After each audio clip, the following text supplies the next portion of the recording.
Clasificación A. Apto para todo público.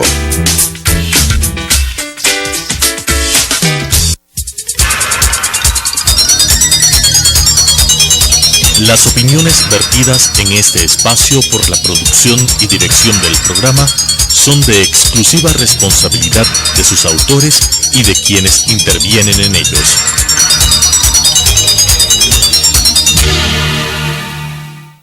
Sucesos presenta Punto de Vista, pensamiento libre y crítico. Día a día buscaremos diferentes visiones para la comprensión de la realidad del tercer milenio. Punto de Vista, un espacio que une noticia, análisis y opinión. Bienvenidos.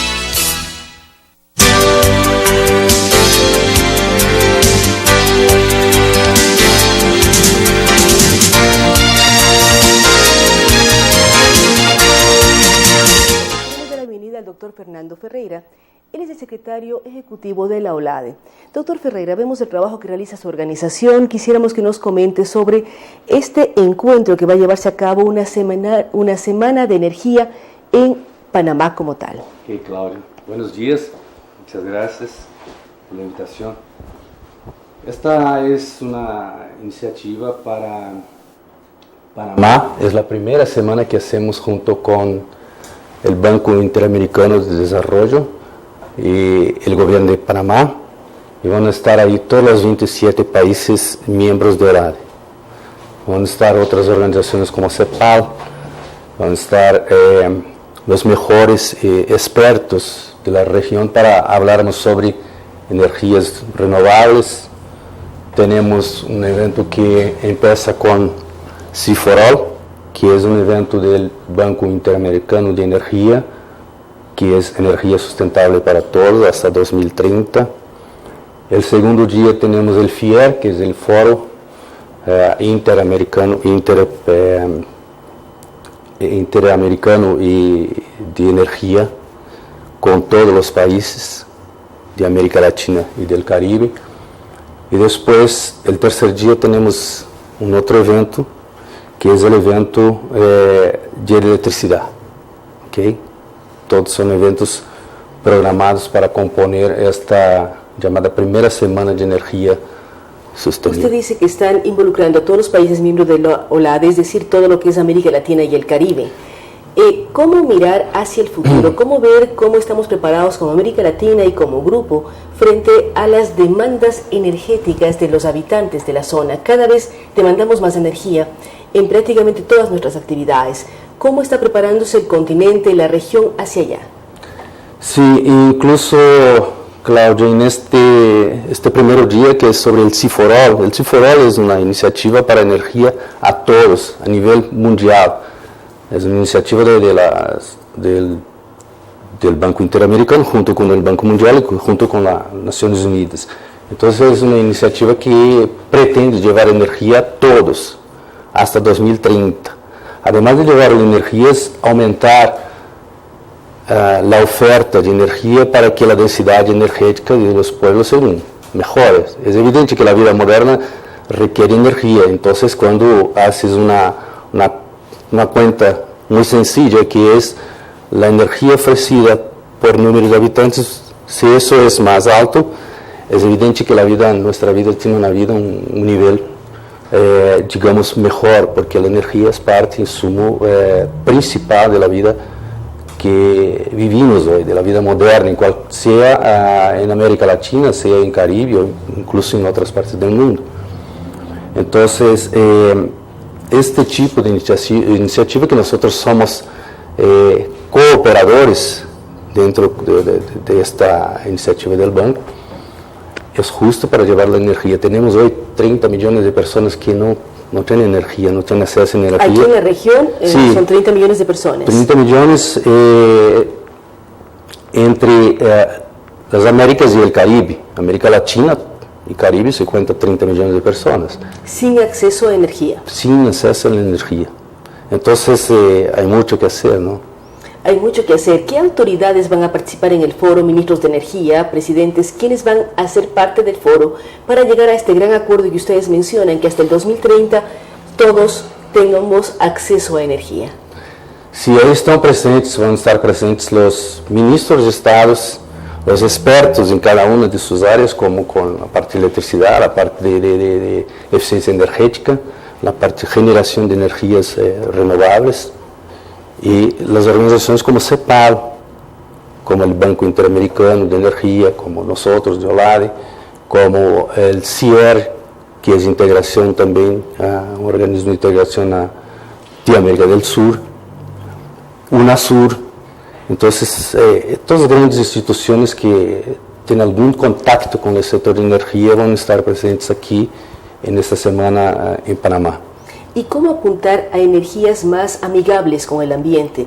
El tema eólico, el tema de el agua, las hidroeléctricas. ¿Cómo garantizar que mejoremos en el tipo de energía que producimos como región de OLADE?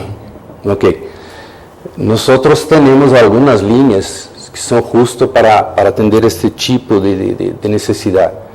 Tenemos una matriz energética hoy, básicamente en América Latina, se podría decir que era más limpia en términos de energía o de matriz energética en el mundo. Pero al mismo tiempo tenemos el problema que con el cambio climático también la generación hidráulica sufre con esto, porque necesita, ¿no?, de que tenga el agua, y nosotros no tenemos cómo evitar este impacto sobre la energía hidroeléctrica. Entonces trabajamos con estudios para intentar prever lo que puede acontecer, cuáles escenarios futuros y lo que podemos hacer hoy en términos de energía hidroeléctrica, que es la principal. Para generar eólica y energía solar, nosotros tenemos ayudado con programas. Tenemos un programa para América Latina llamado América del Sol, que es un programa para poner paneles. Ustedes como OLADE están promoviendo esto, América del Sol, para trabajar con energía solar. Además, suena muy lindo. Somos un mundo, sobre todo Ecuador, que recibe sol todo el tiempo de manera perpendicular. Sí, incluso hay una novedad que yo puedo adelantar aquí. Empezamos a hacer un centro demostrativo de energía solar en Quito, aquí en OLADE, porque Quito es especial en términos de energías solares. Está justo bajo en la línea del Ecuador, donde el sol no tiene una inclinación muy fuerte. Sabemos que el invierno y el verano son prácticamente, el sol está en una posición no cambia mucho. Además es alto, no es caliente. Energía solar no necesita de calor, necesita de luz, sol. Entonces aquí, por ejemplo, Quito es un lugar especial. Por eso estamos haciendo un centro demostrativo, donde vamos a abrir para universidades, conocerem para alumnos hasta la clase media. Vamos a trabajar junto con a distribuidora de energía aquí en Quito, para que en el futuro cada uno tenga su generación, porque la idea de energía renovable también es una idea de democratizar la generación. Puedes tener un panel, producir enquanto trabajas y mandas a la red a la noche, consumes, entonces, y después intercambio en términos de kilowatt-hora. Eso ya hay en Brasil y otros países de América del Sur. Y estamos intentando llevar este que hablé, que se llama el América del Sol, a otras partes. Lo cual son puntos importantes. Doctor Ferreira, ¿cómo participar en el evento? Está dirigido a autoridades, pero si alguien nos escucha, puede inscribir, puede online mirar las conferencias. ¿Cómo ser parte de esta cumbre que tiene que ver con la energía para América Latina y el Caribe, lógicamente? Bueno, los expertos ya están todos definidos. Eso va a ser un local que no es posible abrir a todos porque esperamos más de 200 personas ahí. Entonces no se puede hacer absolutamente abierto. Exactamente. Hasta por seguridad, porque van a estar ahí ministros también. Pero entonces, de las declaraciones que se obtengan, las conferencias, van a subir ustedes a la página de OLADE, cómo aprender más y cómo mirar hacia dónde va el potencial energético de la región. Okay, absolutamente todo el material, todas las presentaciones, todo eso va a estar disponible en la página de OLADE. ¿Ya? Si quieren alguna información, no hay problema, nuestra página va a disponibilizar eso. Y Además de esto, en la reunión de ministros nuestra que va a ser aquí en Quito, en noviembre, el 25, vamos a mostrar, hacer una presentación de todo lo que se llegó, cuáles fueron las conclusiones, cuáles fueron los puntos de vista que hay que llevar en cuenta. Eso todo será presentado en la reunión de ministros el 25 de noviembre aquí en Quito.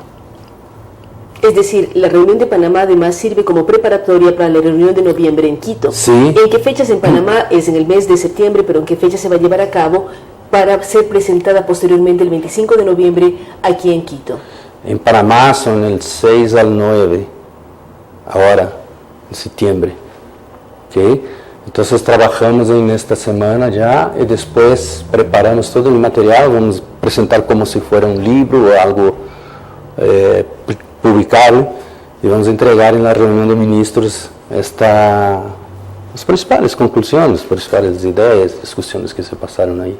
No, todos temas muy importantes. Queremos agradecer la presencia en Telesucesos y Radio Sucesos del doctor Eduardo Ferreira. Él es el secretario ejecutivo del OLADE. Nos ha hablado sobre la Semana de la Energía que se realizará en Panamá los primeros días de septiembre y posteriormente la reunión de ministros para el 25 de noviembre aquí en la ciudad de Quito.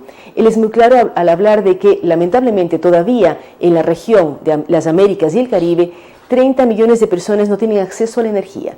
La decisión de la OLADE es trabajar en equipo con otras organizaciones como el BID, el Banco Mundial, en fin, para lograr que en América Latina hasta el 2030 todos puedan tener acceso a la energía. También nos habla de energías ambientales amigables, es decir, energía solar. Él nos habla de una América del Sol, una América que pueda aprovechar las luces, el número de horas luz para generar energía. Hay un centro demostrativo ahora en la OLADE, nos pone ejemplos como Brasil, y Quito tiene que aprovechar esta situación al estar en un punto privilegiado del planeta por su altitud y además en la mitad del mundo. Vamos a estar pendientes de las declaraciones de Panamá y las recomendaciones para los diferentes ministros de energía de América Latina y el Caribe. Gracias nuevamente al doctor Eduardo Ferreira. Vamos a una pausa, de la cual dialogaremos con Rodrigo Gómez de la Torre sobre temas agrarios.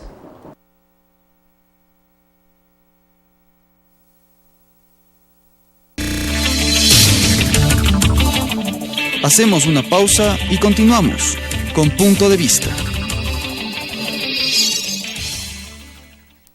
Si está interesado en participar de forma gratuita en el programa Mi Música, contáctenos al 246-8427, 096 96 17 136, 0999 440 113 o escríbanos al correo electrónico elizabeth-consuegra@yahoo.com.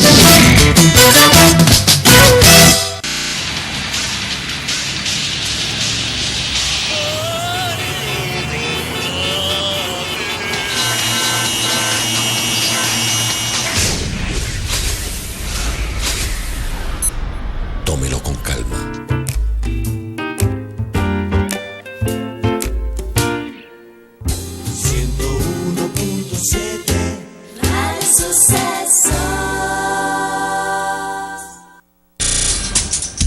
Telesucesos es un canal de televisión comprometido por entero a la noble tarea de comunicar con responsabilidad. Somos un medio de comunicación que educa, informa y entretiene con una probada ética profesional. Canal 29 se identifica plenamente con la nueva televisión de vanguardia. Somos Telesucesos, porque Quito te ve. ¿Sabía usted que el 31 de diciembre de 2016 toda la televisión de las ciudades de Quito y Guayaquil deberá estar en el formato digital? Pero no se preocupe, Telesucesos ya es digital. Sintonícenos en el 29.1 HD, la televisión que usted merece.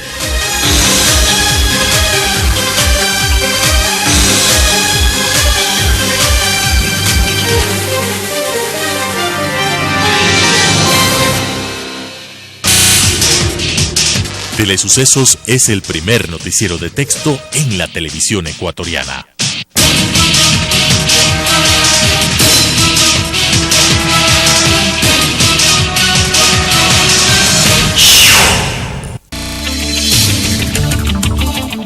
Con estas ideas y opiniones, regresamos con Punto de Vista.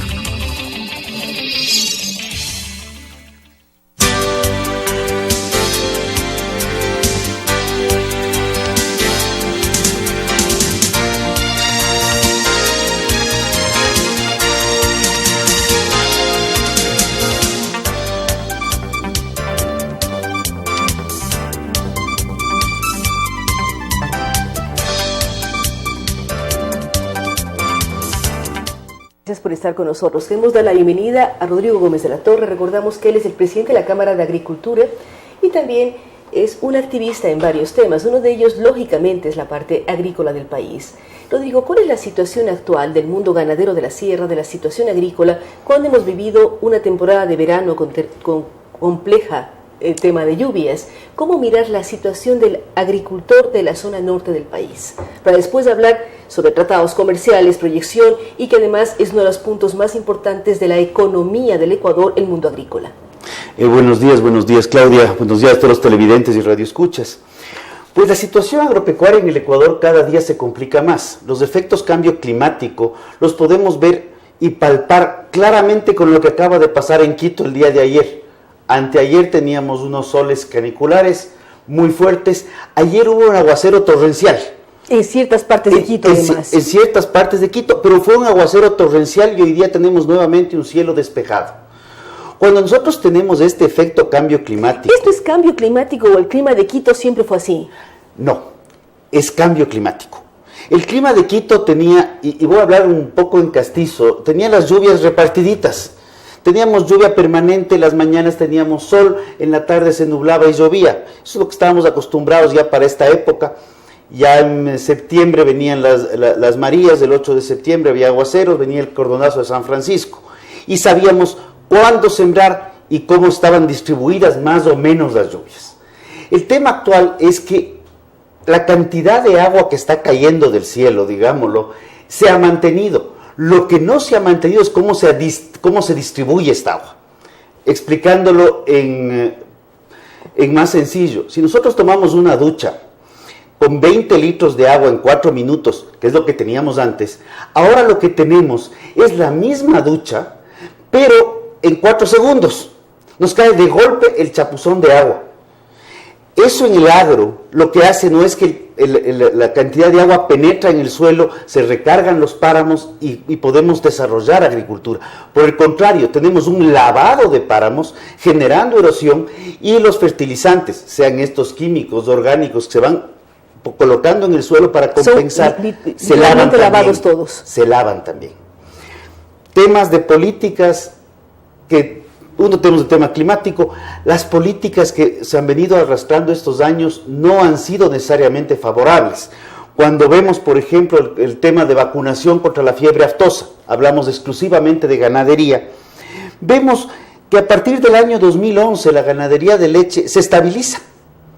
El número de vacas que se vacunan año a año es básicamente la misma y ya al segundo semestre del 2014 hay una caída permanente y que sigue descendiendo. El momento que tenemos menos ganado, tenemos menos posibilidad de producción y estamos viendo que las hembras son las que se están yendo a faenamiento por necesidad de los productores. No es que se vende la hembra por gusto, sino es por necesidad. Y ahí es donde hay que ir corrigiendo esas falencias. ¿Cómo trabajar en esto? ¿Cómo mejorar el tema de ganado vacuno, garantizando que exista mayor cantidad de vacas, por decirlo así, es la verdad, productoras de leche y que no vayan a faenamiento y vayan a hacer más bien la parte de carnes? A ver, hay una ganadería de leche en el Ecuador bastante bien desarrollada, hay un potencial de desarrollo de la ganadería de carne muy importante. Hay rompiendo un mito, por ejemplo, hablamos de que la ganadería es contaminante. Curiosamente es exactamente a la inversa. Si hay una evaluación realizada en Estados Unidos con respecto a cómo se distribuye la emisión de gases. Pero se habla del gas metano, que es un problema de efecto invernadero y lo generan la ganadería. Pero cuando hablamos de la emisión de gas metano, más la emisión de los gases que se generan por los tractores, la maquinaria, los motores en el campo, y la correlacionamos con la cantidad de CO2, carbono que capta el pasto el pasto nada más, tenemos un positivo de 388 toneladas métricas. O sea, realmente el efecto de la ganadería en base a pastizales, que es lo que el Ecuador fundamentalmente y no es tiene, tabulada, no en establo, sino no en pastizal. Y curiosamente, hace días atrás justamente un compañero ganadero visitaba Estados Unidos y nos enviaba fotos de los precios de la carne en Nueva York, y veíamos que los precios de la carne producida en ganadería de establo, básicamente estabulada, tenía el 50% de precio de lo que tenía una ganadería manejada a pastizales. ¿Por qué? Porque la ganadería manejada a pastizales tiene un valor agregado de origen. Y cuando nosotros hablamos del Ecuador como un país de potencial agropecuario, en el cual en este año, enero-junio, ya estamos llegando a exportaciones de más de alrededor de 4.000 millones de dólares, casi el doble de lo que ha generado las exportaciones totales de petróleo. El principal producto de exportación del Ecuador es la agricultura hoy por hoy. Llámese banano, llámese cítricos, llámese nuez de macadamia, llámese flores. Absolutamente. E inclusive, si sumamos a esto lo que es agroindustria, ya estamos hablando de alrededor del 60% de las exportaciones totales, incluyendo petróleo. El otro tema, cuando nosotros vemos las condiciones laborales, la realidad laboral del agro es diferente a la de la ciudad. En este momento estamos en un estudio, es bastante cómodo, tenemos climatizado de ser necesario. Afuera puede hacer sol, puede hacer lluvia, puede caer granizo o tener un clima muy templado. Un viento terrible que tumba todo también. Estos factores, una granizada, un aguacero torrencial, como lo habíamos dicho minutos atrás, lavan el suelo, impiden el trabajo. Nosotros trabajamos a cielo abierto. Eso obliga a que tengamos condiciones laborales diferenciadas. El mundo en cierta forma las tiene, y los países del primer mundo comprendieron que la soberanía alimentaria y la seguridad alimentaria era la prioridad uno. Podemos hablar de agroindustria, podemos hablar de la cadena agroalimentaria, pero esta cadena agroalimentaria, el principal eslabón que tiene es la producción de alimentos en el campo. No hay por dónde. No hay por dónde, pero Rodrigo está tomando varios temas. Uno, cambio climático, cómo prepararse para evitar que, por ejemplo, los nutrientes, una serie de elementos que se ponen en las plantas y los embriones sean lavados por estos aguaceros. En este verano hemos tenido dos, hace 15 días un viernes y el día de ayer otro. ¿Qué pasó y cómo prepararse para? ¿Cómo garantizar que el campo esté protegido si es el principal recurso del país? Y además, cuando uno habla del mundo, cada vez somos más habitantes y cada vez necesitamos más comida que viene del campo. Permitiéndole al campo quedarse con algo de liquidez. Uno de los factores que acabamos de presentar a nivel de Asamblea Nacional es, primero, la corrección, y esto de aquí no es un tema de modificación, sino una aclaración con respecto a las patentes municipales. El sector agropecuario requiere de tierras y por ende un patrimonio. El patrimonio no es liquidez. Este patrimonio que se requiere en el agro para poder producir alimentos fundamentalmente es lo que los están matando por una mala interpretación de los municipios, y lo digo así de frontal. En la patente municipal dice que se cobra al sector comercial, industrial y 3 sectores más. Entremos al tema del comercial. Pero claro, los productores agropecuarios también somos responsables con el país y pagamos impuestos. Por ende, facturamos nuestra producción. Pero no es porque entremos a actividades de comercio. Actividad de comercio es cuando yo compro la carcasa del celular, le doy algún valor agregado y la revendo. Esa es una actividad comercial. Las actividades agropecuarias están claramente definidas, inclusive en procesos, en normativas internacionales. Somos los que producimos para poder luego vender, obviamente. Esa interpretación ha hecho que se cobren patentes. Claro, al tener un alto patrimonio, los valores de patentes que están llegando hacia los productores agropecuarios muchas veces superan, con las multas y recargos a 5 años atrás, superan lo que el productor tiene la capacidad de vender en 1 año o 2 años. Entonces está matándole al sector. Hemos planteado a la Asamblea que se haga una aclaración y hasta el momento hemos visto una receptividad muy grande y parece que se va a hacer esa aclaración a nivel del Código Orgánico de Ordenamiento Territorial del COTAD. El otro tema, los costos añadidos a todo lo que es el proceso de tributación, que el contador, que la llevada de facturas y esto, generan costos adicionales, son costos indirectos. El sector agropecuario en el 2009 ya planteó la posibilidad de un impuesto único. Este impuesto único se ha aplicado al banano y lo que estamos viendo ahora y en estudios realizados conjuntamente con el Ministerio de Agricultura, hemos visto que el impuesto único planteado, que era del 1.5% sobre ventas totales o a 2%, no era real con el sector. El mismo Ministerio de Agricultura habla de que para ganadería de leche es el 0.8% y que para ganadería de carne puede ser incluso mucho menos. Entonces la propuesta fue: señores asambleístas, por favor, hay una ley económica urgente, modifiquemos esta banda.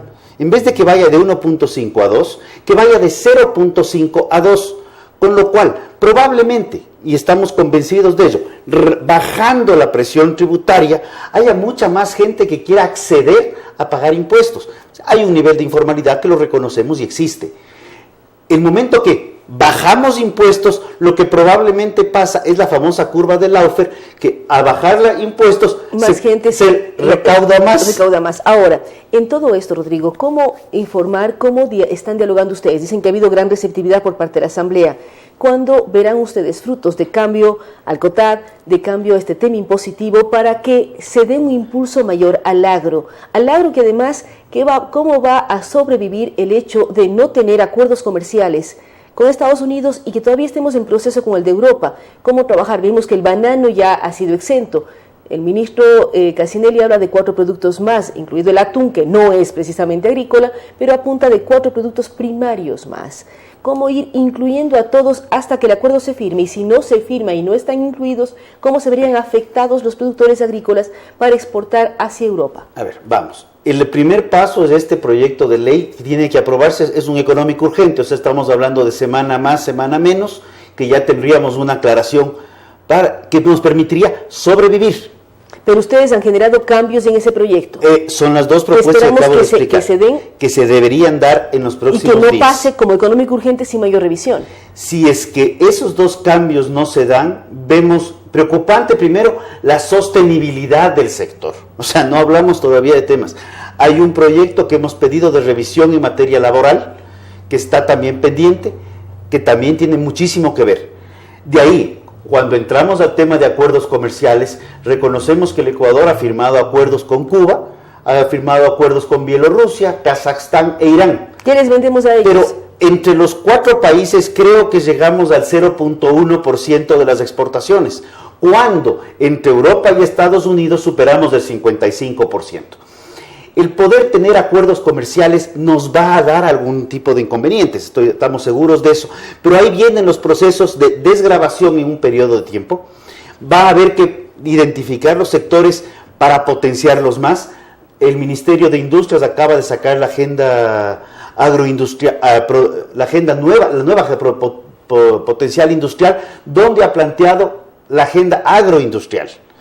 No hemos conversado con Industrias aún. Curiosamente, estamos pidiendo una cita con el ministro de Industrias para poder conversar de la fase primaria y poder hablar de lo que plantean: lácteos, cárnicos, café, cacao.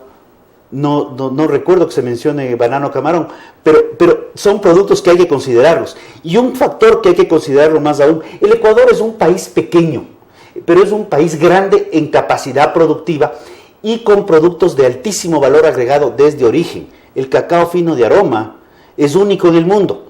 ¿Cómo potenciar? Ya no cacao, sino cacao fino de aroma. No potenciemos café, potenciemos café arábigo de altura, se me ocurre, o el caturra. O el de Galápagos, o el de la Amazonía. Ya con denominación de origen, como se dice, con nombre y apellido, porque eso sí nos permitiría tener productos diferenciados desde el campo. En ganadería, el 100% de la ganadería de carne en el Ecuador es en base a pastizales. Certifiquemos ese tipo de acciones y comencemos a pensar en exportación, ya no de libra de carne a un valor X, sino a un X por 2 o X por 3, por las características de protección ambiental que el Ecuador tiene. Es decir, una serie de elementos que, si bien nos genera problemas el tener un acuerdo, nos genera oportunidades diferentes para mejorar el ingreso y la calidad de la producción. El acuerdo comercial, tenemos claro, va a haber sectores más sensibles que otros, pero sí tenemos muy claro que el acuerdo comercial tiene un potencial mucho más grande de crecimiento de lo que tendría el no tener acuerdos. Hoy por hoy competimos con Colombia, competimos con Perú en desigualdad de condiciones con Europa. Ellos tienen acuerdos, nosotros no. El caso de Chile, Chile se abrió al mundo en los años 70 y sin embargo Chile tiene una fortaleza muy grande en lo que es producción agropecuaria y de alimentos. O sea, la fruta chilena, los vinos lácteos, que fue un sector muy, muy afectado a raíz del aperturismo, pues ha ido aprendiendo y ha ido consolidándose. La apertura es necesaria, hay un proceso de desgravación que se llama en el tiempo, en el cual las protecciones se van bajando y la competencia va incrementando. El Ecuador tiene capacidad de competir. Los productores ecuatorianos lo hemos demostrado muchas veces y creemos que en lo que es agroindustria y lo que es producción primaria, lo seguimos demostrando con las exportaciones ahora. Más bien lo que hay que cuidar es las salvaguardas que, más allá de apoyarnos a frenar importaciones, también han apoyado a frenar exportaciones, porque toda acción genera una reacción.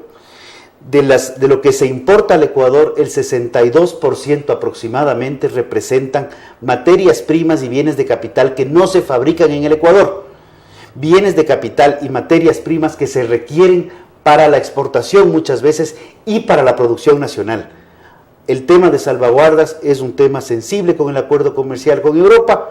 Yo creo que hay que ir viendo cómo vamos salvando esos espacios y permitiendo una sana competencia. No es lógico que los principales polos de desarrollo como consecuencia de salvaguardas sean Aguas Verdes en Perú e Ipiales y Pasto en Colombia.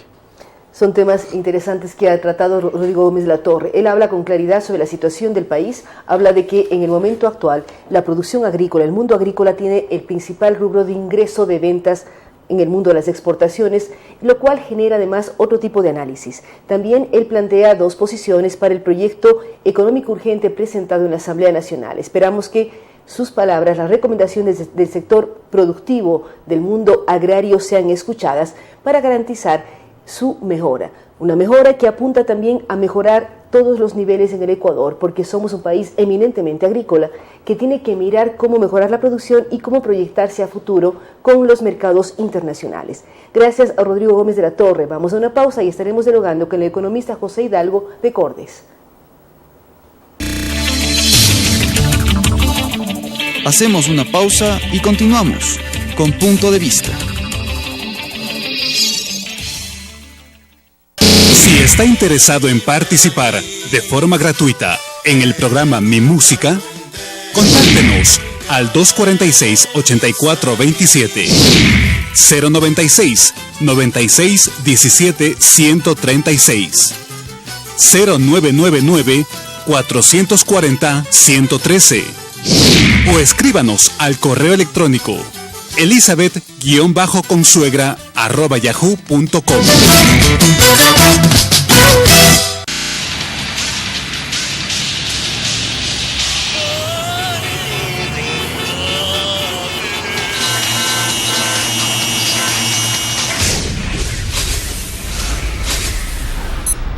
Tómelo con calma.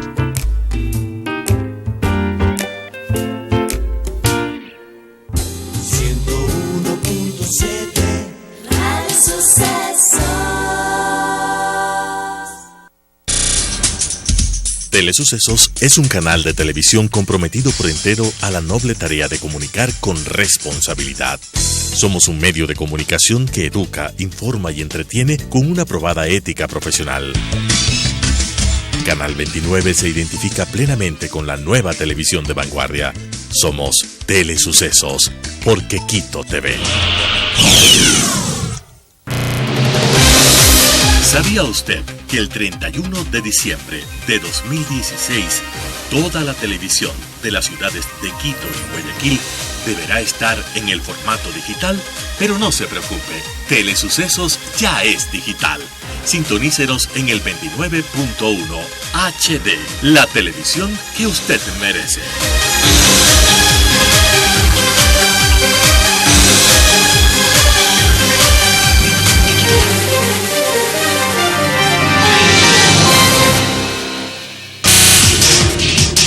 Telesucesos es el primer noticiero de texto en la televisión ecuatoriana.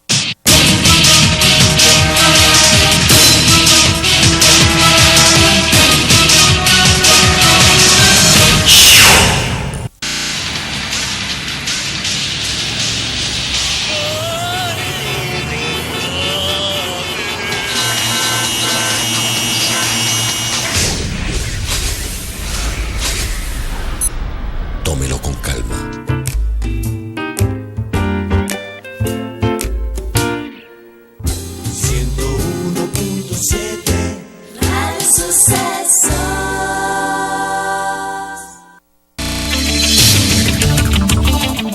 Con estas ideas y opiniones, regresamos con Punto de Vista.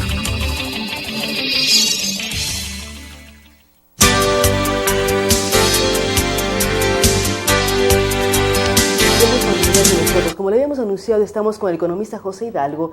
Él es uno de los líderes, quien lidera Cordes, en una serie de análisis que nos presentan mensualmente y también cuando las circunstancias así lo ameritan. Hemos visto, José, las declaraciones del Ministerio de Trabajo sobre el tema empleo. ¿Cuál es la realidad en el tema de empleo o desempleo en el país? Que cada vez hay más preocupación, es uno de los principales análisis que realizan los ecuatorianos cuando se hacen encuestas, su preocupación frente a la estabilidad o inestabilidad de mantener sus puestos. ¿Qué pasa con estas cifras? El Ministerio da unas, ustedes plantean otras. ¿Cómo saber efectivamente qué pasa con el empleo en el país? Buenos días, Claudia, muchas gracias por la invitación. En realidad, las cifras que manejamos tanto en Cordes como en el Ministerio de Trabajo son las mismas, lo que difiere es la interpretación de esas cifras. El Ministro de Trabajo la semana pasada en distintos medios dijo, por ejemplo, que el desempleo había caído en el Ecuador porque hubo un leve descenso del 5,7% en marzo al 5,3% en junio, que es la última cifra disponible. Llama la atención esta primera declaración del ministro, porque incluso el presidente Correa, en una sabatina, cuando recién se conocieron las cifras del mercado laboral, dijo que por honestidad intelectual no se podía hablar de un descenso en el desempleo, sino de una estabilidad en ese indicador, que no ha aumentado, pero tampoco ha bajado. Luego el ministro de Trabajo, en lo que a nosotros nos pareció una distorsión grave de lo que está ocurriendo, dijo que entre junio 2015 y junio 2016 se han creado en el país 320,000 puestos de trabajo. Lo que no dijo el ministro es que esos 320,000 puestos de trabajo corresponden en su totalidad a lo que el INEC denomina empleo inadecuado, es decir, gente que está o en el subempleo o que tiene un empleo no remunerado o que tiene lo que el INEC denomina otro empleo no adecuado. De hecho, en ese mismo periodo, entre junio 2015 y junio 2016, los empleos plenos, o podríamos decir los formales, se redujeron en 200,000. Entonces, que el ministro comunique públicamente que en el último año se crearon 320,000 puestos de trabajo, realmente es una distorsión de la realidad, porque lo que se crearon fueron, por llamarlo en una expresión quiteña, chauchitas. Es decir, o uno puede pensar, los vendedores de jugo de naranja en Quito, que en este momento están en todo el país, sí, están un ingreso, pero no es un empleo pleno, no tienen seguro social, es un empleo absolutamente informal, depende de la estación y depende del consumo inmediato. No sabemos cuánto invierten, cuánto ganan, no se puede hablar de que es un empleo real. No, y además tienen otras condiciones que precarizan el empleo, no tienen afiliación a la seguridad social, lo que los vuelve mucho más vulnerables. En muchos casos no alcanzan el ingreso mínimo que marca la ley de $376. Entonces estamos hablando de puestos de trabajo que, si bien permiten a esa persona llevar algún ingreso a su hogar, que es mejor que no llevar nada, no son puestos de trabajo generados, porque en ese caso cualquier país tercermundista, como el Ecuador o países incluso de economías más atrasadas, la persona que sale a la esquina a ofrecer cualquier servicio está generando un puesto de trabajo, y en realidad eso se debería medir por la demanda laboral en el sector formal. Y lo que estamos viendo de otra fuente oficial, en este caso el Banco Central, según la encuesta de opinión empresarial, es que en el último año la demanda laboral de las empresas de 4 sectores, servicios, industrias, construcción y comercio, ha venido cayendo sostenidamente. ¿Qué quiere decir esto? Que las empresas cada vez emplean menos personas en sus roles que en el mes inmediatamente anterior. Eso hemos visto, y el informe está colgado en la página web. En muchos casos que no reemplazan, una persona renuncia por determinadas circunstancias, ese puesto de trabajo no es reemplazado. No, de hecho, exacto, porque de hecho la pregunta que hace el Banco Central a las empresas encuestadas es, en el mes de referencia, su nómina o la cantidad de personas empleadas de su empresa, ¿bajó, se mantuvo o creció? Si bajó o creció, ¿en qué porcentaje? Y como podemos ver en esos 4 sectores que le mencioné, las empresas han venido demandando sostenidamente menos personal. Entonces, que en este contexto, y además cuando el propio INEC certifica una contracción de 200.000 puestos de trabajo plenos o adecuados, el ministro hable de una creación de 320.000 puestos de trabajo, es sumamente grave, sobre todo porque él es la autoridad del sector laboral y debería tener un diagnóstico bastante claro de lo que está pasando para poder plantear soluciones al respecto. Si es que el ministro cree que se han creado 320.000 puestos de trabajo en el último año, entonces ¿para qué plantear políticas? Porque indicaría que todo está bien. Y otro tema es que, referido al desempleo, el ministro ha reconocido que en el último año, siempre entre junio 2015 y junio 2016, hay 85.000 nuevos desempleados. Lo grave es que estos nuevos desempleados... Cada 1% de desempleo son 80.000 personas sin trabajo. No siempre. ¿Cómo es el porcentaje? Lo que ¿Cómo pasa dimensionar los porcentajes frente a personas que perdieron su trabajo? Sí, o que no tienen acceso al trabajo. La tasa de desempleo, de empleo adecuado, de empleo inadecuado, se mide siempre como un porcentaje de la población económicamente activa. Lo que pasa es que en el Ecuador en los últimos meses ha crecido importantemente la población económicamente activa, no solo porque aumenta la población en edad de trabajar, es decir, jóvenes que se gradúan y que salen a buscar trabajo, sino que también por la situación económica, muchas personas que estaban en la inactividad, digamos, amas de casa, jubilados, estudiantes, se han visto obligados a pasar al mercado laboral, a ingresar al mercado laboral, es decir, a ofrecer sus servicios laborales sin que esto signifique que hayan encontrado un empleo, como muestran las cifras oficiales. Entonces, la relación entre... Es decir, la población económicamente activa ha crecido, pero la oferta de trabajo no. La demanda de trabajo. La demanda de trabajo. Exacto. Y ha crecido, la población económicamente activa ha crecido más que la población en edad de trabajar, porque hay, como digo, personas que pasaron de la inactividad a la actividad forzadas porque en sus hogares probablemente el jefe de hogar perdió su trabajo o redujo sus ingresos y por lo tanto más miembros del hogar se vieron en la obligación de empezar a trabajar. Del análisis que ustedes realizan, entonces, ¿cuál sería la tasa de desempleo real del país, si es que hay cómo saberla? ¿Y cuál es la del subempleo? ¿Cuál es el pleno empleo, subempleo? ¿En qué parámetros estamos y cómo hemos disminuido el porcentaje de personas que tengan un pleno empleo con afiliación y con todos los temas legales durante los últimos meses o el último año, 2017? Sí, nosotros de hecho no estamos poniendo en cuestión las cifras del INEC. Creemos que la tasa de desempleo, es decir, personas que no tienen ninguna actividad laboral, que están dedicadas exclusivamente a buscar trabajo, sí puede ser el 5,3% que dice el INEC. Lo que pasa es que el gobierno distorsiona esa cifra al compararla con el resto de la región, porque ¿qué dice el gobierno? El Ecuador tiene la tasa de desempleo más baja de la región. Lo que pasa es que no está tomando en cuenta que en cambio en el Ecuador el empleo inadecuado es altísimo, es de más del 50%, y entonces si es que uno suma desempleo e empleo inadecuado, nos da que 6 de cada 10 ecuatorianos que quisieran trabajar tienen o un empleo inadecuado o están en el desempleo. Entonces lo que habría que comparar es en realidad las tasas de empleo adecuado, que en el Ecuador es más o menos del 40%, es decir, 4 de cada 10 ecuatorianos que quieren trabajar tienen lo que el INEC denomina un empleo adecuado.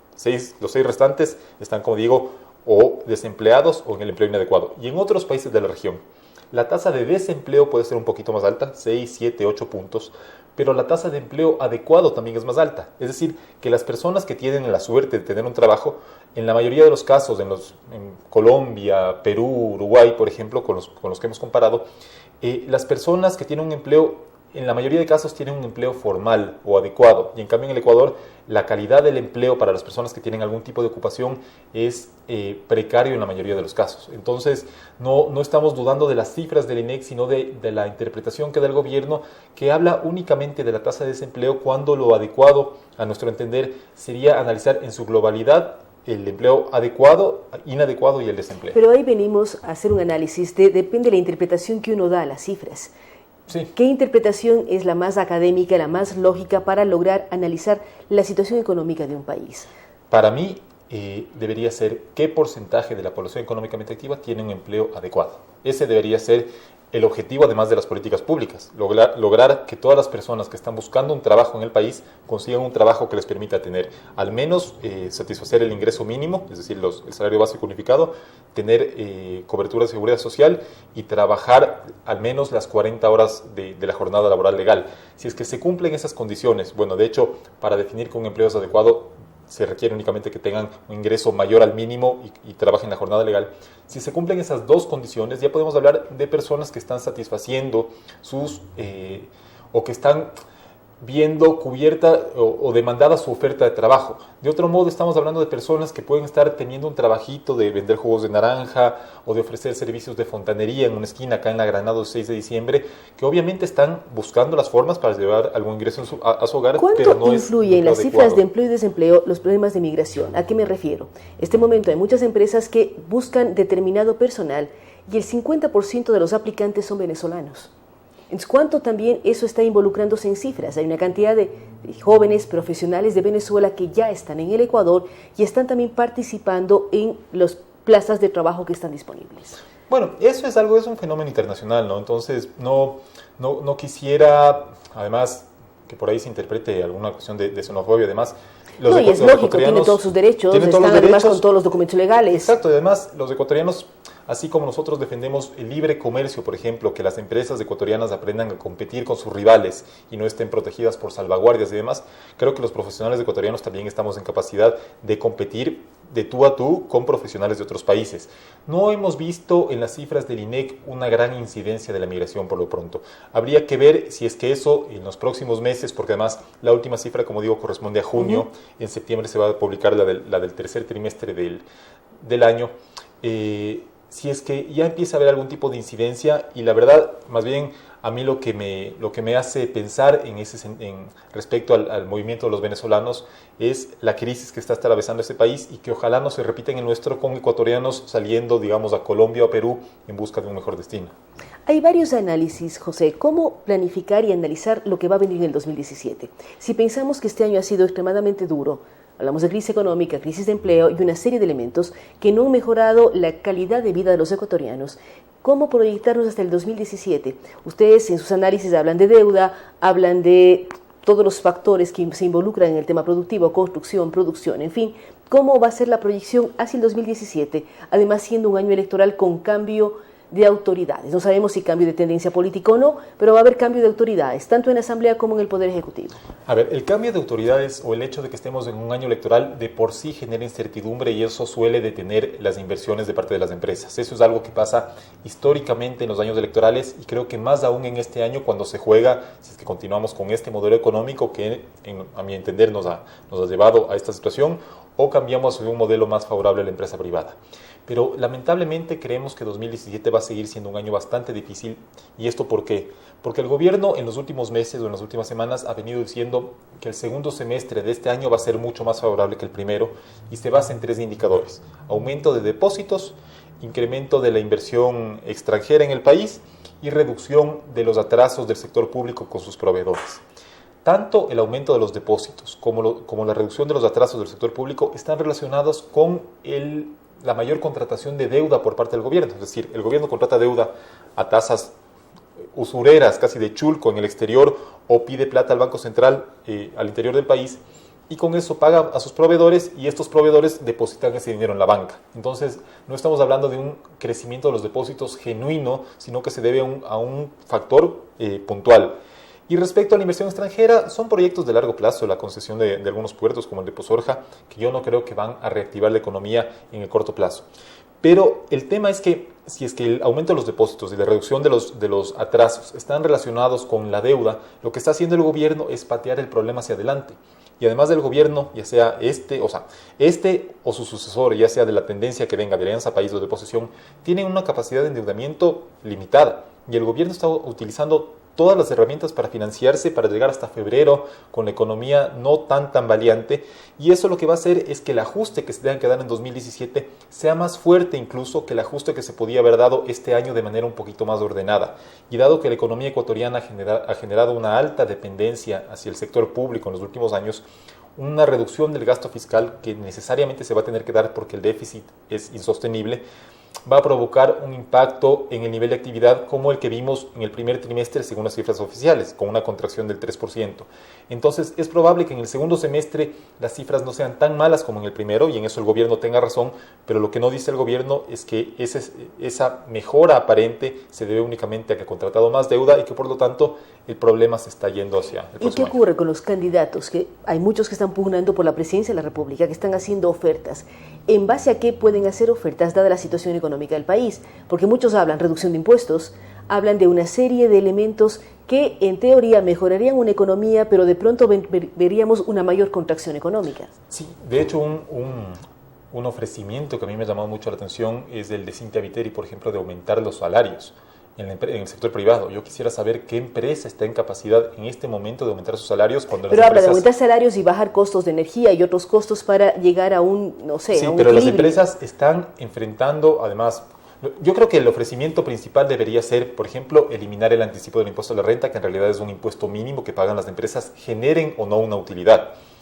El tema de los salarios me parece obviamente un ofrecimiento mucho más político que viene a contentar a la gente, porque a mí, a usted nos gustaría que nos aumenten los sueldos y tener más capacidad de consumo, pero realmente creo que las empresas que están haciendo un esfuerzo por no despedir más personal no podrían hacer frente a un aumento de salarios. Respecto a la reducción de impuestos, yo creo que sí hay impuestos muy distorsionadores en la economía ecuatoriana, las salvaguardias, por ejemplo, el impuesto a la salida de divisas, que se deberían pensar en eliminar.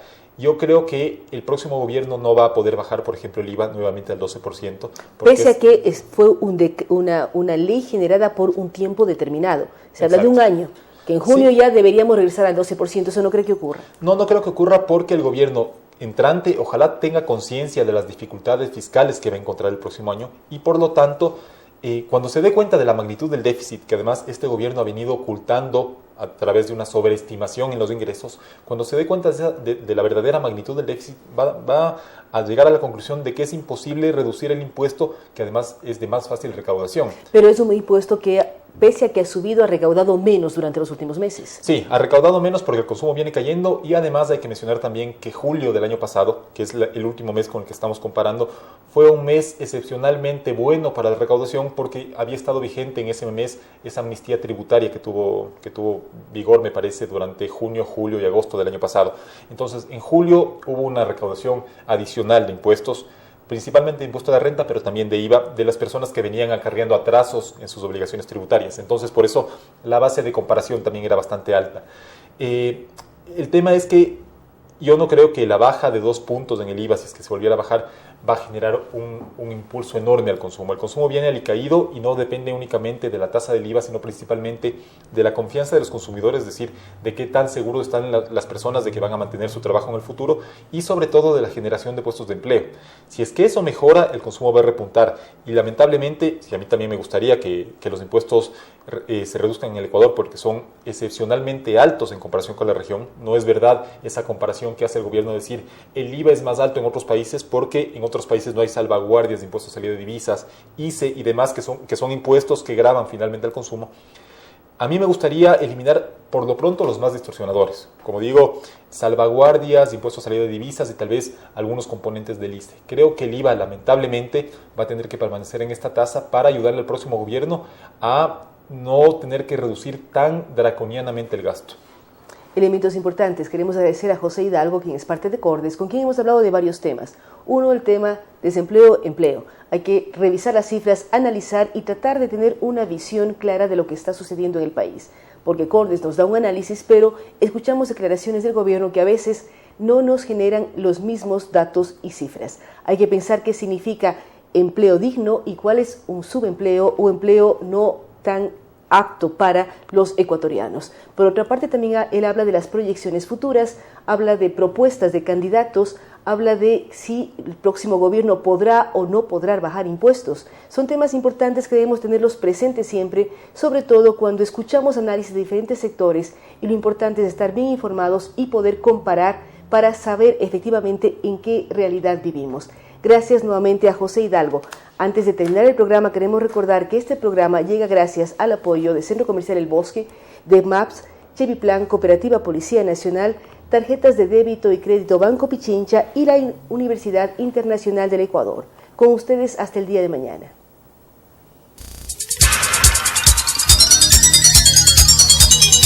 Las opiniones vertidas en este espacio por la producción y dirección del programa son de exclusiva responsabilidad de sus autores y de quienes intervienen en ellos.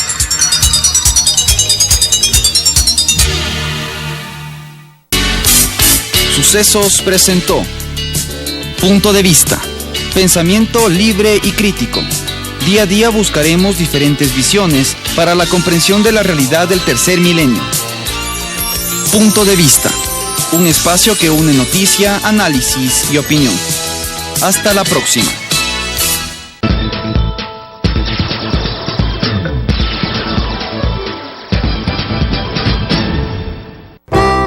Sea parte del más avanzado Centro de Desarrollo Infantil. Si usted es parvularia bilingüe, inglés-español, y reúne los siguientes requisitos, llámenos. Experiencia de al menos 5 años en educación inicial con